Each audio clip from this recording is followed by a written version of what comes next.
Hello everyone, welcome to the law code by Satish Pandey. तो आज का जो हमारा सेशन है वो होने वाला है warrant cases instituted otherwise than on a police report under section 267 से लेकर 270 तक अंडर भारतीय नागरिक सुरक्षा संहिता 2023। तो आज का ये जो सेशन है उसको स्टार्ट करते हैं।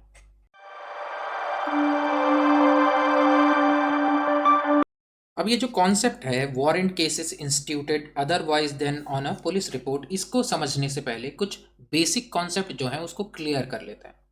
सबसे पहले कि जो भी क्रिमिनल केसेस होते हैं उसके अंदर दो चीज़ें होती हैं, दो मेन चीज़ें होती हैं उनकी सीरियसनेस देखकर, मतलब क्राइम की सीरियसनेस को देखकर दो चीज़ें होती हैं।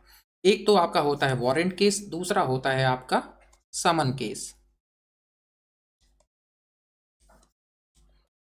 अब जो समन केस होता है उसमें जो अपराध होता है वो लेस सीरियस होता है, कम सीरियस होता है। एंड जो वारंट केसेस होते हैं उसमें जो अपराध होता है वो सीरियस ऑफेंसेस होते हैं। तो यहाँ पर हम लोग वारंट केसेस के बारे में पढ़ने वाले हैं, जो कि पुलिस की रिपोर्ट के ऊपर आधारित नहीं है। मान लो किसी ने जो अपनी कंप्लेंट थी वो डायरेक्टली कर दी मजिस्ट्रेट को, तो कोई डायरेक्ट कंप्लेंट हो गई जो कि मजिस्ट्रेट के सामने करी गई है, तब क्या क्या प्रोसीजर होगा आइए उसको अगली स्लाइड्स में डिस्कस करते हैं। अब नेक्स्ट आ जाता है सेक्शन 267, जो कि हमें बताता है प्रोसिक्यूशन एविडेंस। अब दो चीज़ें आप हमेशा ध्यान में रखिए कि जब भी क्रिमिनल केस होगा तो उसमें दो साइड होंगी, एक होगी आपकी प्रोसिक्यूशन और दूसरा होगा आपका डिफेंस। डिफेंस वो साइड होता है जिसके ऊपर आरोप लगे हैं, जो कि अक्यूज्ड है, वो होगा डिफेंस साइड। एंड प्रोसिक्यूशन वो साइड होता है जो कि आरोप लगा रहा है, जो कि विक्टिम है, जिसके साथ अपराध हुआ है। तो यहाँ पे सबसे पहले मौका किसको दिया जाता है? प्रोसिक्यूशन की साइड को, ताकि वो जो अपनी एविडेंस है, वो जो उनके जो गवाह हैं उनको कोर्ट के सामने प्रस्तुत कर सके। अब यहाँ पे होता क्या है कि जैसे जो अक्यूज्ड है, मतलब जिसके ऊपर आरोप लगे हैं, वो कोर्ट के सामने अपीयर होता है या फिर उसको कोर्ट के सामने लाया जाता है, यानी कि जो भी आपके मजिस्ट्रेट हैं उनके सामने लाया जाता है।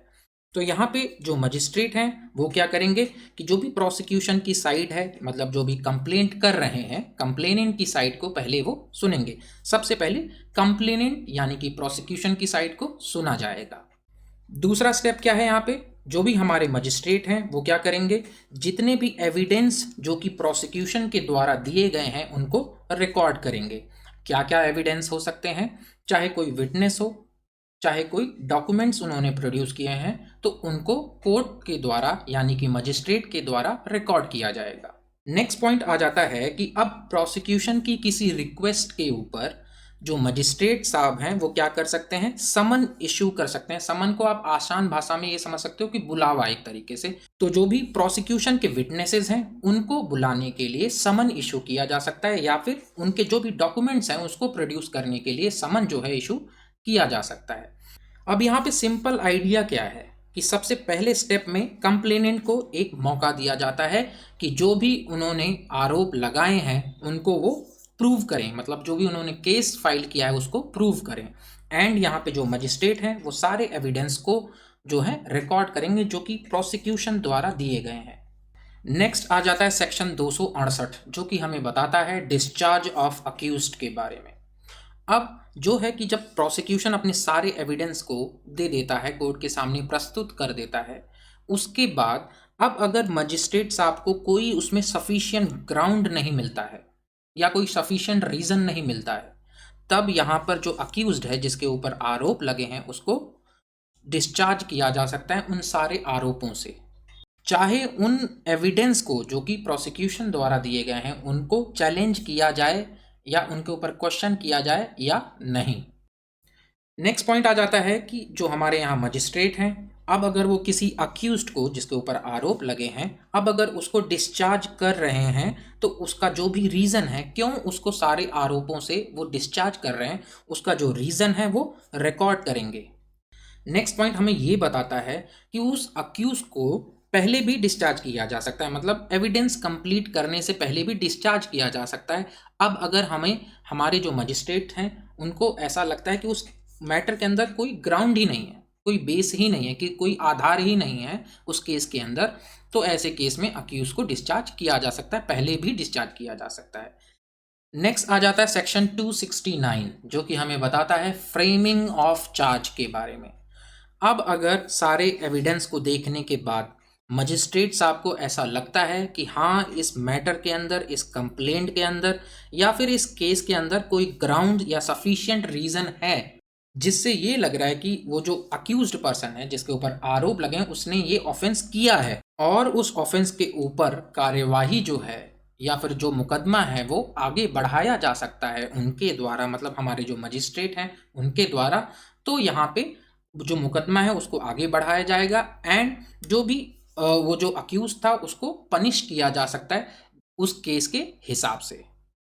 नेक्स्ट पॉइंट आ जाता है कि अब जो मजिस्ट्रेट हैं उनको ऐसा लगता है कि इस केस में जो है ट्रायल जो है वो बैठानी चाहिए, या हमें इस केस में ट्रायल में प्रोसीड करना चाहिए, तो वो क्या करेंगे, जो भी चार्जेस हैं उसको फ्रेम करेंगे, मतलब राइटिंग में फ्रेम करेंगे। नेक्स्ट यहाँ पे जैसे ही रिटर्न चार्जेस एक मजिस्ट्रेट के द्वारा फ्रेम कर दिए जाएंगे, उसके बाद वो जो चार्जेस हैं वो उस अक्यूज के सामने पढ़े जाएंगे एंड उसको एक्सप्लेन किए जाएंगे कि आपके ऊपर क्या क्या आरोप लगे हैं। दूसरा, उस अक्यूज्ड पर्सन से ये पूछा जाएगा क्या आप गिल्टी हैं या नहीं हैं। अब अगर वो पर्सन बोलता है कि मैं गिल्टी नहीं हूं, या फिर वो साइलेंट रहता है जैसे ही उससे ये क्वेश्चन पूछा जाता है, तब मुकदमा जो है वो आगे बढ़ सकता है। नेक्स्ट आ जाता है, अब अगर अक्यूज जो है वो मान लेता है या प्लीड गिल्टी बोल देता है, या वो ये मान लेता है कि मैं दोषी हूँ, जो भी आरोप मेरे ऊपर लगाए गए हैं इनके लिए मैं दोषी हूँ। अब अगर ये जो है मजिस्ट्रेट के सामने बोल देता है वो अक्यूज पर्सन, तो मजिस्ट्रेट यहाँ पे उसकी जो प्ली है उसको रिकॉर्ड करेंगे एंड उसको कन्विक्ट कर सकते हैं, जो भी उसने वो प्ली जो है मजिस्ट्रेट के सामने दी है। नेक्स्ट एंड मोस्ट इंपॉर्टेंट चीज़ आ जाती है कि अब अक्यूज जो है जिसके ऊपर आरोप लगे हैं वो गिल्टी प्लीड नहीं करता है, तब क्या होगा, मतलब कि जब वो बोलता है कि मैं जो है दोषी नहीं हूं, तो ऐसे केसेस में क्या क्या हो सकता है। सबसे पहली चीज़, उस अक्यूज्ड पर्सन से ये पूछा जाएगा कि क्या आप किसी प्रोसिक्यूशन विटनेस को क्रॉस एग्जामिन करना चाहते हैं या नहीं, जो कि ऑलरेडी कोर्ट के द्वारा एग्जामिन किया जा चुका है। क्या आप किसी अक्यूज पर्सन को क्रॉस एग्जामिनेशन करना चाहते हैं या नहीं। अब अगर वो जो अक्यूज पर्सन है वो बोलता है हाँ मुझे कोई किसी विटनेस का क्रॉस एग्जामिनेशन करना है, तो यहाँ पे उस विटनेस को दोबारा बुलाया जा सकता है क्रॉस एग्जामिनेशन के लिए, एंड बाद में क्रॉस एग्जामिनेशन के बाद उस विटनेस को डिस्चार्ज कर दिया जाएगा। उसके बाद जो बचे हुए प्रोसिक्यूशन के विटनेसेस हैं उनका एग्जामिनेशन होगा, एंड जो भी ज़रूरत पड़ने पे जो अक्यूज की साइड है उसके द्वारा भी उनका क्रॉस एग्जामिनेशन किया जा सकता है।